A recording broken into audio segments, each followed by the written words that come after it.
1950년 경상도 어느 이름 모를 골짜기 하늘에서는 주먹만한 한방눈이 사정없이 쏟아져 내리고 있었지요. 그 시린 어둠을 뚫고 지팡이 하나에 의지한 채 위태롭게 발을 떼는 노인이 있었습니다. 사람들은 그를 덕구 영감이라 불렀습니다. 덕구 영감은 태어날 때부터 세상을 본 적이 없었습니다.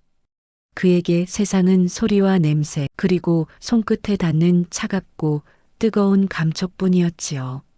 지팡이가 땅을 치는 둔탁한 소리만이 그가 살아있음을 증명하는 유일한 길잡이였습니다. 어이쿠, 눈이 너무 많이 쌓였구먼. 오늘따라 지팡이가 자꾸 헛도네. 덕구 영감은 벙어리 장갑도 끼지 못한 거친 손으로 지팡이를 꽉 쥐었습니다. 손가락 끝은 이미 감각이 사라진 지 오래였지만 그는 멈출 수 없었습니다. 세상은 온통 얼어붙어 있었습니다. 전쟁통에 마을 사람들이 모두 피난을 떠나버린 뒤 홀로 남겨진 그에게 겨울 사는 저승길이나 다름없었으니까요. 그때였습니다. 귀신 씻나락 바람이 산등성이를 훑고 지나가는 소리도 아닌 아주 가늘고 애처로운 소리가 그의 귓가를 스쳤습니다.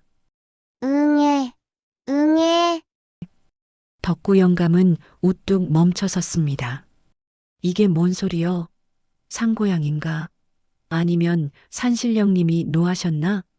그는 고개를 바짝 쳐들고 소리가 나는 쪽으로 귀를 기울였습니다. 소리는 아주 가까운 곳, 발치 아래 어딘가에서 들려오고 있었습니다. 덕구 영감은 심장이 두근거리기 시작했습니다. 그는 지팡이를 내던지고 털썩 주저앉아 눈바닥을 더듬기 시작했습니다. 손끝에 닿는 건 그저 차디찬 눈덩이뿐이었습니다. 하지만 울음소리는 점점 더 또렷해졌습니다. 설마 사람인가? 뭐야, 아기잖아. 아이고, 왜 이런데? 도대체 누구여? 이 추운 날에 천벌 받을 짓을 누가 한 거여? 덕구 영감의 손에 닿은 것은 딱딱하게 얼어붙은 포대기였습니다. 그 안에는 보들보들하고 따뜻한 하지만 아주 작게 떨고 있는 아기의 살결이 숨어 있었습니다. 영감은 앞이 보이지 않는 두 눈을 부릅떴습니다. 비록 아무것도 보이지 않았지만 그의 마음속에는 번쩍하고 커다란 등불 하나가 켜지는 기분이었습니다. 영감은 자신의 남루한 저고리 앞섭을 급히 풀었습니다. 그리고 살을 애는 칼바람이 가슴팍으로 스며드는 것도 아랑곳하지 않은 채 그 차가운 핏덩이를 제 맨살 위에 찰떡처럼 붙여 안았습니다. 아이고, 아가 차갑다. 너무 차가워.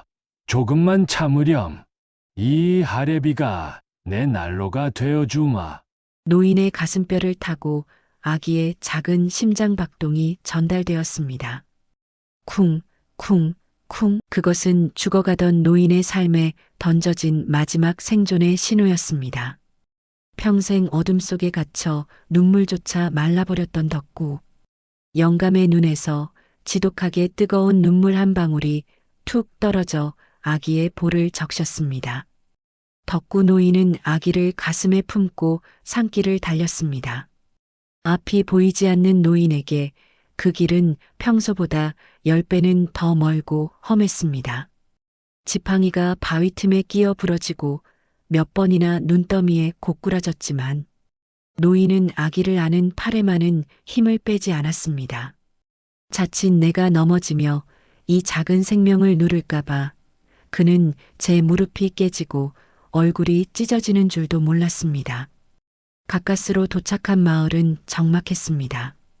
전쟁의 포화 속에서 피난을 떠나지 못한 몇몇 노인들과 안악들만이 남은 가난한 마을이었습니다. 덕구 노인은 마을 어귀에 들어서자마자 목이 터져라 외쳤습니다. 사람 살려주시오.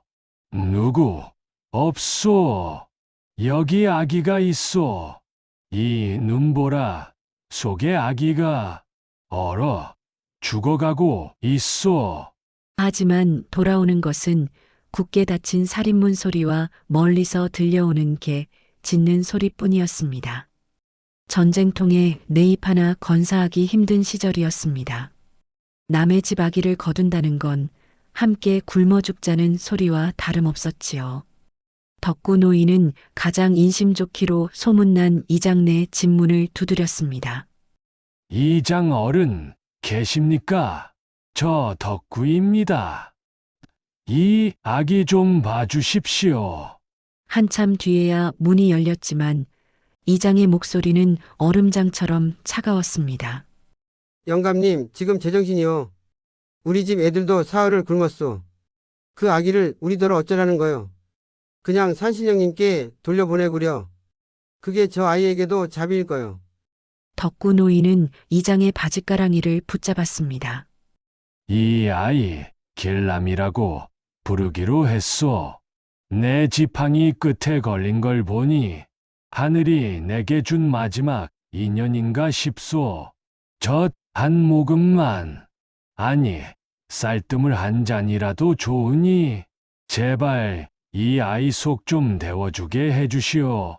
노인은 그때부터 젖동량을 시작했습니다.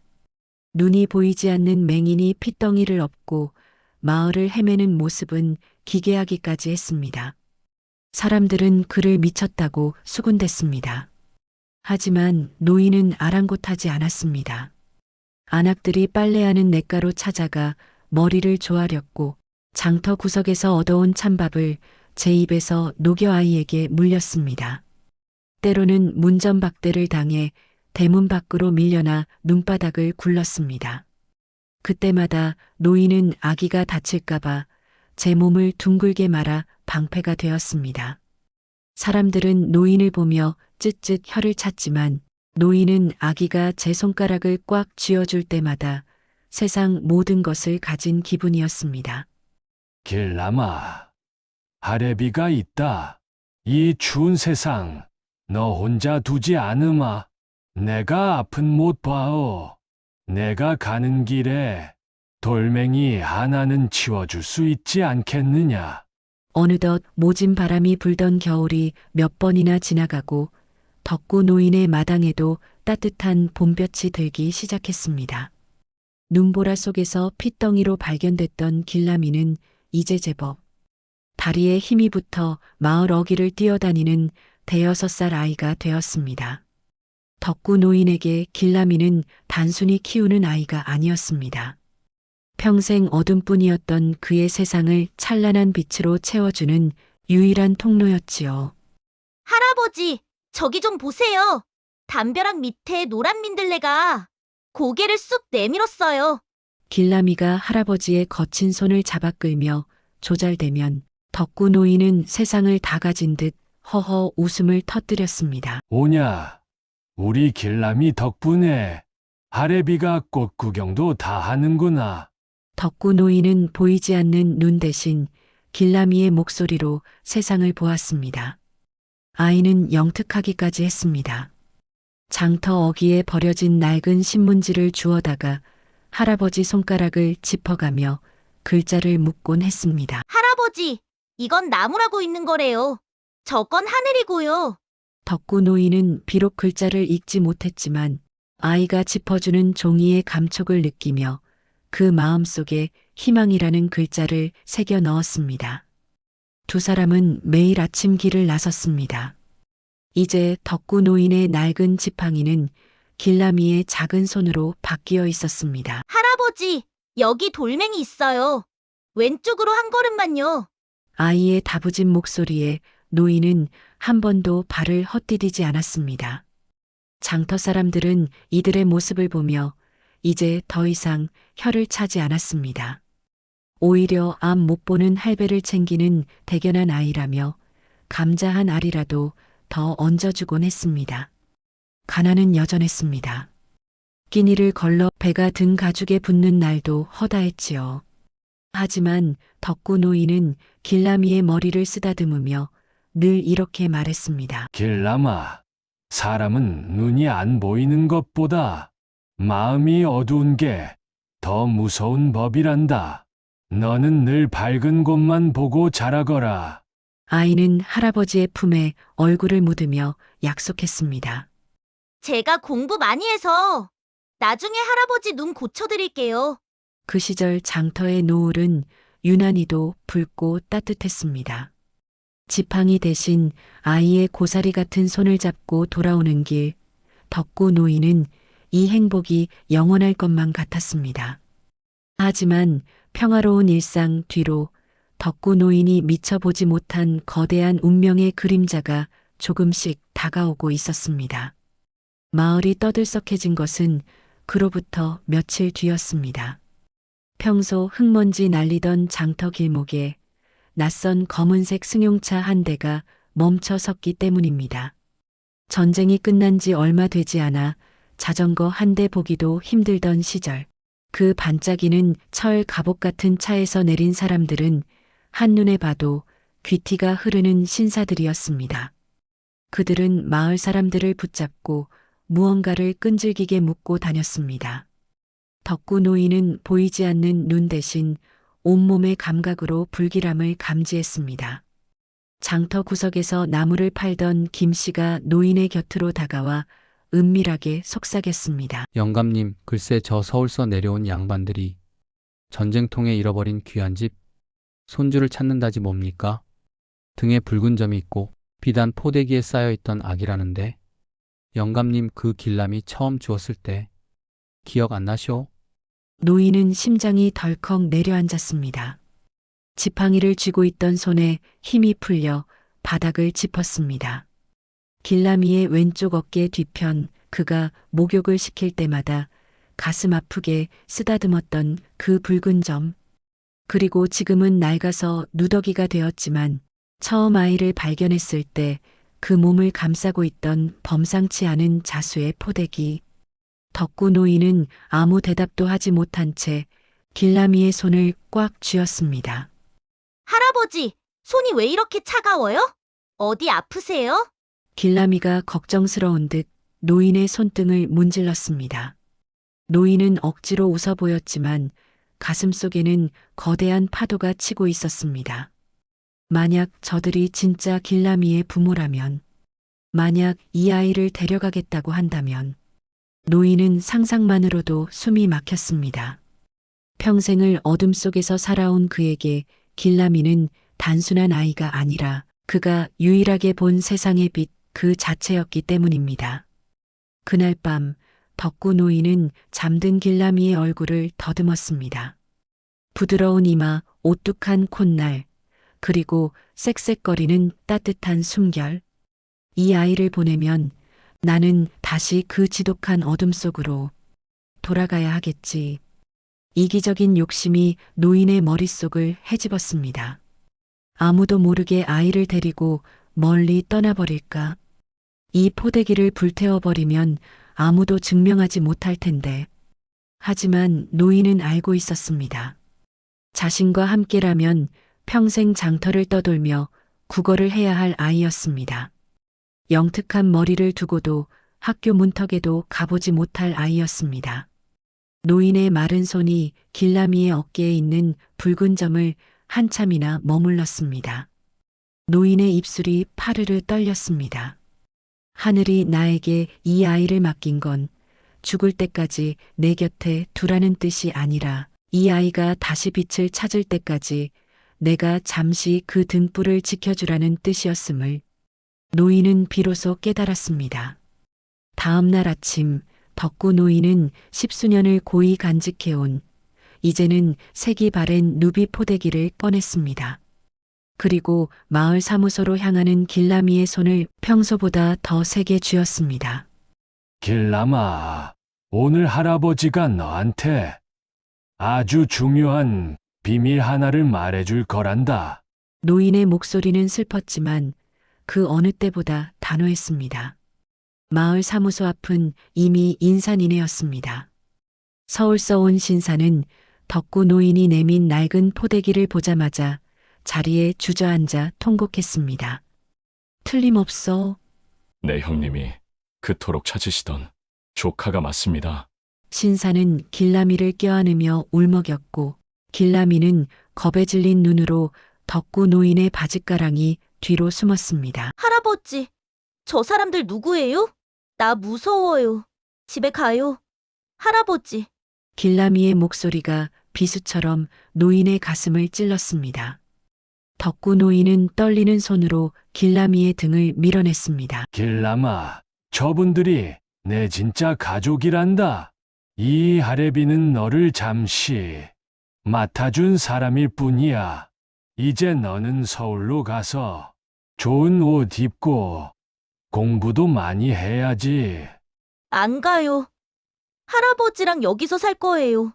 할아버지 눈 고쳐주기로 했잖아요. 길라미가 바닥에 드러누워 울부짖자 주변을 구경하던 마을 사람들도 하나둘 눈시울을 붉혔습니다. 덕구 노인은 짐짓 무서운 표정을 지으며 아이를 꾸짖었습니다. 이놈, 어른 말씀 듣지 못해. 너는 원래 이 누추한 초가집에 있을 아이가 아니다. 어서 저분들 따라가거라. 그날은 덕구 노인과 길라미가 함께 보내는 마지막 밤이 되었습니다. 서울 신사들은 덕구 노인의 은공에 보답하겠다며 거액의 돈봉투를 내밀었지만 노인은 단호히 거절했습니다. 대신 그는 평생 모아온 쌈짓돈 몇 푼을 꺼내 장터에서 고기 한 근을 사왔습니다. 마음 못 보는 노인이 서툰 칼질로 손가락을 베어가며 차려낸 생전 처음이자 마지막인 고기 반찬이었습니다. 길라마, 서울 가면 편지 꼭 쓰고 아침 거르지 말고. 그리고 덕구 노인은 말을 잇지 못했습니다.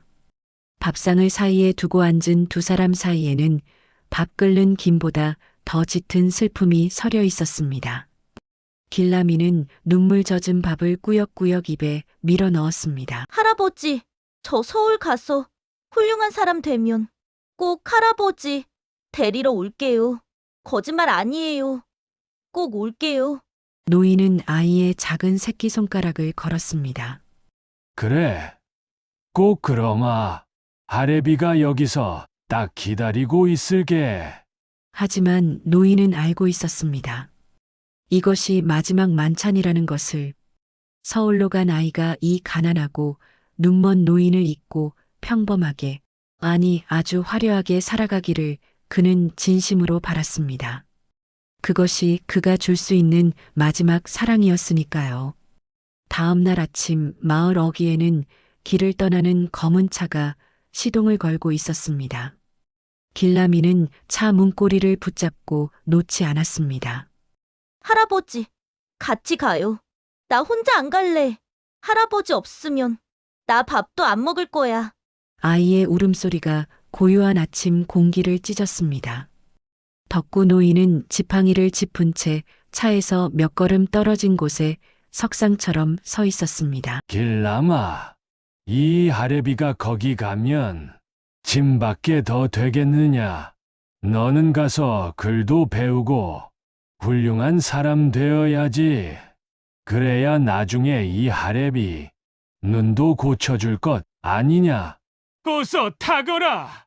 노인은 일부러 호통을 쳤지만 지팡이를 쥔 손은 눈에 띄게 떨리고 있었습니다. 결국 신사들의 손에 이끌려 길라미가 차 뒷좌석에 올랐습니다. 차창 너머로 아이의 작은 손바닥이 유리를 두드리는 소리가 들려왔습니다. 할아버지, 할아버지. 차가 천천히 움직이기 시작했고 매캐한 매연과 흙먼지가 노인의 얼굴을 덮쳤습니다. 노인은 보이지 않는 눈을 부릅뜨고 차가 멀어지는 소리에 귀를 기울였습니다. 엔진 소리가 작아질수록 노인의 세상도 조금씩 무너져 내리고 있었습니다. 차 소리가 완전히 사라졌을 때 노인은 참았던 울음을 터뜨리며 바닥에 주저앉았습니다. 그는 보이지 않는 눈으로 땅바닥을 더듬었습니다. 방금 전까지 길라미가 서 있던 곳, 아이의 작은 고무신 발자국이 남긴 흙의 감촉을 찾고 싶었습니다. 길라마, 내 새끼 부디 아프지 말고 잘 살아야 한다. 이 못난 하랩이 잊어버려도 좋으니 그저 밝은 세상만 보고 살거라. 노인은 아이의 발자국이 남은 흙을 한 움큼 쥐고 가슴에 묻었습니다. 1950년의 그 시린 겨울바람이 다시 노인의 등을 스치고 지나갔습니다. 세월은 무심하게 흘러 30년이라는 시간이 지났습니다. 전쟁의 상흔이 가득했던 마을은 이제 번듯한 도로가 뚫리고 초가집 대신 기와집과 양옥들이 들어섰습니다. 덕구 노인은 이미 오래전에 세상을 떠났고 그가 살던 작은 오두막터에는 잡초만이 무성했습니다. 그러던 어느 날 마을에 아주 귀해 보이는 검은 차 한 대가 다시 들어왔습니다. 차에서 내린 사람은 희끗희끗한 머리에 안경을 쓴 인자한 인상의 중년 신사였습니다. 그는 마을 사람들에게 덕구 노인의 묘소를 물었습니다. 사람들은 마을 뒷산 가장 볕이 잘 드는 곳에 있는 소박한 무덤으로 그를 안내했습니다. 그 신사는 바로 길람이었습니다. 그는 약속대로 의사가 되었고 평생을 앞 못 보는 이들을 위해 헌신하며 살아왔습니다. 길람은 덕구 노인의 무덤 앞에 엎드려 통곡했습니다. 할아버지, 저 왔어요. 너무 늦었죠? 할아버지 눈 고쳐드린다는 약속 지키려고 공부만 하느라 너무 늦게 왔어요. 길람은 그날 그 자리에 커다란 비석 하나를 세웠습니다. 비석의 앞면에는 노인의 이름이 새겨졌고 뒷면에는 길람이 평생 가슴에 품고 살았던 문장이 새겨졌습니다. 내 눈은 비록 어둠 속에 있었으나 나의 할아버지는 나에게 세상에서 가장 밝은 빛을 가르치셨다. 그 빛으로 나는 오늘을 살고 그 온기로 나는 내일을 본다. 비석 위로 따스한 오후의 햇살이 내리쬐었습니다. 마치 덕구 노인이 생전에 길라미의 머리를 쓰다듬어 주던 그 투박하고 따뜻한 손길처럼 말입니다. 길람은 비석 옆에 앉아 눈을 감았습니다. 그러자 신기하게도 30년 전 그 장터에서 맡았던 구수한 국밥 냄새와 우리 길람이 코가 보배로구나 하던 할아버지의 허허로운 웃음소리가 들려오는 듯 했습니다. 비록 두 사람의 육신은 떨어져 있었지만 덕구 노인이 어둠 속에서 건져 올린 그 작은 등불은 이제 세상을 밝히는 거대한 빛이 되어 영원히 타오르고 있었습니다. 영상이 재밌으셨다면 좋아요와 구독을 눌러주세요.